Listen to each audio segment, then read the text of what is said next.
Welcome to Section 4 of Built-Up Roofing Damage Assessment. In this section, we're going to look at some of the maintenance issues you're going to see in doing your built-up roof inspections. What are the issues related to drainage, to plants growing on the roof, to penetrations, and also some of the long-term weathering effects that you're going to see. When it comes to drainage, an important guideline is that all water should be draining from the roof within 48 hours of a significant rainfall. The longer water stays on the roof, it's got the possibility of finding any imperfections in the roof. It's going to help eventually dissolve the asphalt and cause deterioration of that, and definitely leads to more leakage with time. When a roof does exhibit water ponding problems, there are some things you can do involving minor repairs to the roof. You could install crickets to help the water drain from low spots towards the drainage areas or scuppers. You could install new interior drains, or when you're re-roofing, you could add tapered insulation to encourage proper drainage. This roof has a very good drainage plan. There are interior roof drains, and there are crickets or elevated areas in between the drains that encourage the water to flow down towards the drain openings. So well done in this case. In this building shown in this slide, we can see even before you get on the roof that they've got some water leakage and drainage issues. From walking around the building perimeter, you'd be able to see the staining of the wall and the water actually pouring through the wall. Looking at the roof above, you see water ponded in that corner. It is worn through the base flashing, and it is penetrating into the wall and through the wall. At your drain openings, you do have to keep them clean and clear and keep the debris from accumulating and clogging the drain. This one's got quite a bit of debris around it. The standard details include a strainer to go over top of the drain. And we see why in these photographs here. We've got several drains that are clogged and no longer flowing. There's a serious safety risk with having clogged drains on a low-slope commercial building, as the roof can collapse if there is not sufficient drainage. Green roofing is all the rage these days, and so people are now intentionally trying to put shrubbery, plants, and flowers on top of roof systems to make them more attractive.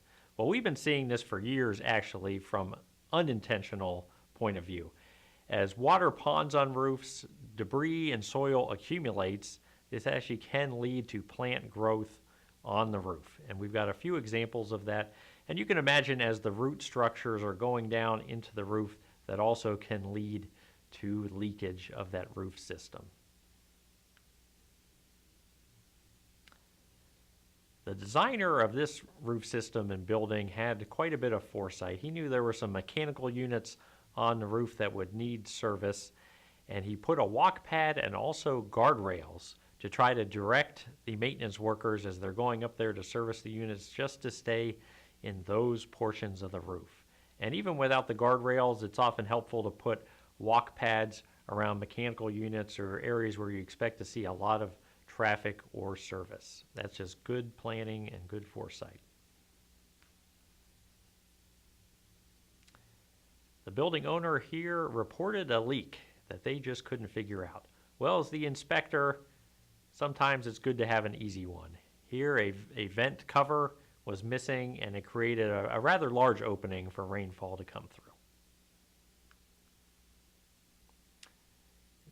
Near an AC unit, the photograph on the left on this slide shows an opening for water to come through where the conduit lines come into the building. On the right, you see what it should look like with the cover over top of that detail.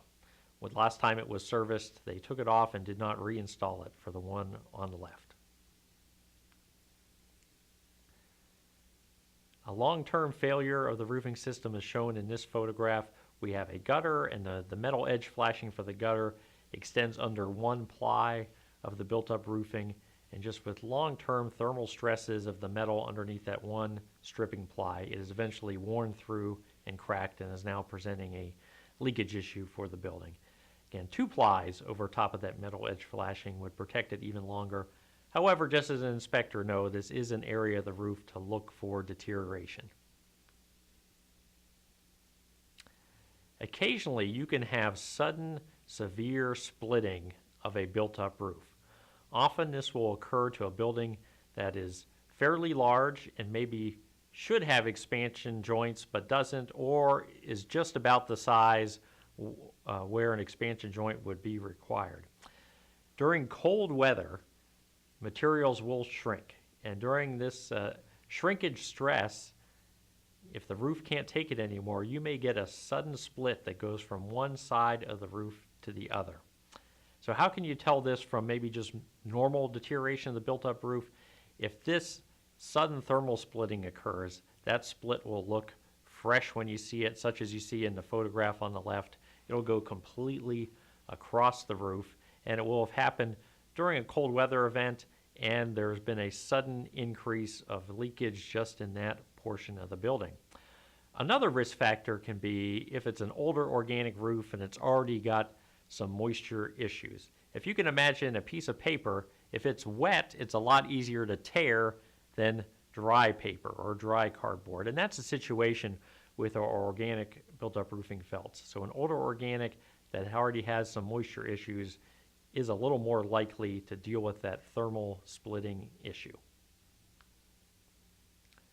Asphalt, as it does weather, is going to photo-oxidize. And so the color of the asphalt turns from a dark black to a lighter gray color as the top surfaces turn into a soluble salt and it gets washed away. And as this continues, that's going to crack and wear away that asphalt until the underlying felts are exposed. Here in the photograph on the left, we're looking at an organic reinforcement built-up roof. And as the asphalt has worn away, it exposes that organic mat, which then frays, erodes, and deteriorates, and then you're going through the multiple plies of the built-up roof until you're down to the metal flashing or the roof deck. This roof's obviously been repaired on several occasions and is quite old, but it just shows that there is a natural deterioration process to our built-up roofing. In looking at a fiberglass built-up roof, they can have deterioration patterns as well. With certain lower quality fiberglass mat built-up roofs, ones put on without any gravel ballast, there has been situations known as poodling, where the top surface of the plies has worn away, exposed the fiberglass, and so you end up, instead of with a black roof, a white roof, as you have the white curly fiberglass fibers shining in the sun. And another example of poodling shown on this one, where there's virtually no asphalt left on the surface, and this roof does need replacement. This concludes Section 4. We'll now proceed to your review and quiz. Thank you.